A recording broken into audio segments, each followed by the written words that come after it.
Erraldoi berriak izango ditugu Lekiton. Lekitoko mendimartxa maiatzaren 5ean.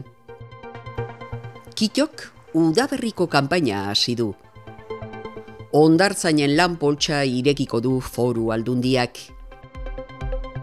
Ertzak, antzerki topaketa, inude eta artzainen kalejira eta zinema bertsio originalean. Astebururako giro eguzkitsuarekin jarraituko dugu eta temperaturek gora egingo dute. Aurten Don Terentzio eta Doña Tomasak lagun berriak izango dituzte San Pedro jaietan.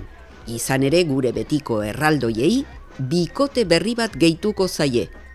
Irunen kokatuta dagoen tailer honetan gure erraldoi berriak egiten ari dira.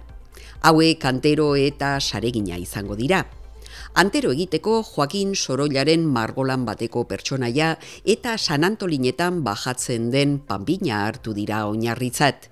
Saregina berriz, Lekitoko azken sareginen laguntzarekin diseinatzen dabiltza. Momentuz sareginak ez du izenik, baina ziur herritarrek laster jarriko diotela.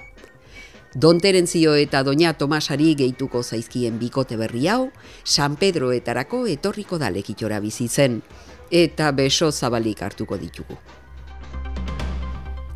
Lekitoko mendi martxa maiatzaren 5ean ospatuko da, eta bertan parte hartzeko epea apirilaren 1-etik 30 bitartean egongo da irekita, biak barne. Aurten ere 2 ibilbide egongo dira aukeran. Alde batetik, bide luzeak 21 kilometro eta erdi izango ditu. Eta Lekitotik irten eta Ipaster, Amoto, Berritu eta Mendixatik igaroko da, gero Lekitora bueltatzeko. Irteera goizeko 8etan egingo da plazatik. Ibilbide laburra bere aldetik, goizeko 10etan hasiko da, 9 kilometro eta erdi izango ditu, eta Lekito, Ipaster, Mendixa eta Amoto zeharkatuko ditu.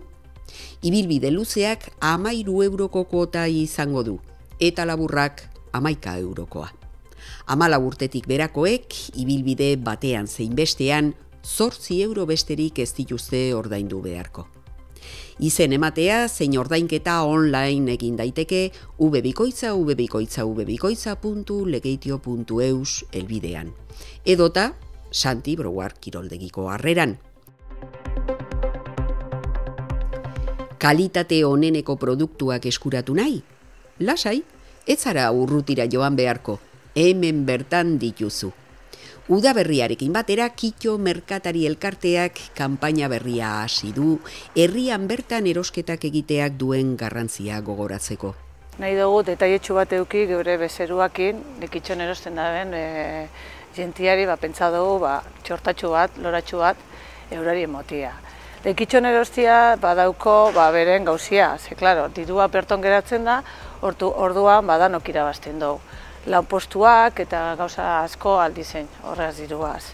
Lekiton erosten dugun bakoitzean, herri nortasuna indartu, lanpostuak sortu eta herria bizirik mantentzen laguntzen dugu. Eta gogoratu dan hori, Lekitxon bizi, Lekitxon erosi eta danok irabazi.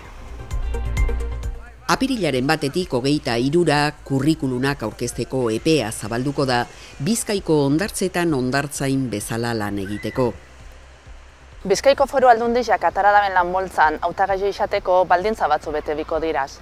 Baldintza hauek izango litzateke 18 urte edo gehiago eukitxia, girabaimena eukitxia, euskeraz hitz egitea eta harremanetarako eta taldean lan egiteko gaitasun eukitxia. Eta gero beste alde batetik, inglesa hitz egitea eta norbereko txi eukitxia bebai balorengo diraz. Interesatuek haien kurrikuluna bidali dezakete hondartza@ingure.net elbidera. Asteburu honetan, bariku, zapatu zein domekan, antzerkiarekin hitzordu berezia izango dugu Ertzak topaketen lehenengo edizioarekin. Ibilaldiaren egitarau barnean dagoen ekimen honek, antzerkia bidez konbentzionaletatik egiten dutenentzako espazio bat proposatzen du. Euskal Herri osotik hurbilduko diren antzerki talde eta bakarlariak ikusi ahalko ditugularik. Ikusgarri zinean eta Barandiaran eta Azkue aretoetan antzerkiak, tailerrak eta mahai inguruak antolatuko dituzte. Hortaz, antzerkia gustuko baduzue, animatu eta parte hartu ertzak topaketetan. Bestalde, Zapatuan etorkizuna dantza taldearen eskutik, Inude eta Artzainen kalejira ospatuko da eguerdiko 12:00 aurrera. Bertan dantza taldeko kideek, garai batean menditik jaisten ziren Artzainen eta herrian zeuden Inudeen arteko gorteatzea irudikatuko dute. Trinketetik irten da, herriko kaleak zeharkatuko dituzte. Eta bukatzeko apirilaren 4, iluntzeko 8, Snowden filma proiektatuko da bertsio originalean eta euskarazko azpitituluekin. Euskal Zinebilerak antolatuta eta Zinemazaleen elkartearen laguntzarekin, ikusgarri zine aretoan mundu mailako film entzutetsuak jatorrizko bertsioan ematea dute helburu. Film honen proiekzioa doainik izango da. Animatu eta gozatu zinemaz. Las leyendas de Hollywood Stan Laurel y Oliver Hardy han llegado hoy a Gran Bretaña para hacer una gira por todo el país. El gordo y el flaco, Stan and Ollie. Oliver Hardy eta Stan Laurelek zinemaren historian izan den bikote komiko ospetsuenetakoa osatu zuten. Lekiton, gordi flako bezala ezagunagoa. Pelikulan Stan and Ollieren 1953ko biraren berri ematen da. Karreraren amaieran zeuden eta batak bestearentzako zenbat balio zuen berraurkitu zuten. Damas y caballeros, Stan Laurel y Oliver Hardy.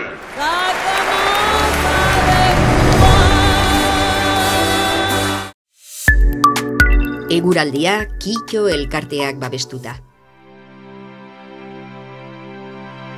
Gaur giro eguzkitsu baina freskoa izan dugu. Aurreko egunetan bezala ipar-ekialdeko haizeak temperaturaren igoera oztopatu du eta beroenak 13 eta 16 gradu zentigradu artean geratu dira.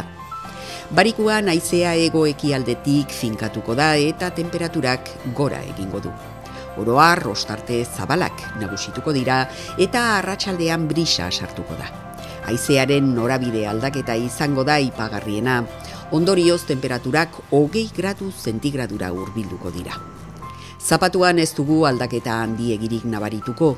Noiz behinka hodei batzuk izango dira, baina orokorrean ostarte zabalak. Hego-ekialdeko haizea indartu egin liteke. Era horretan, Kantauri isurialdean, temperaturak zertxobait gehiago igoko dira.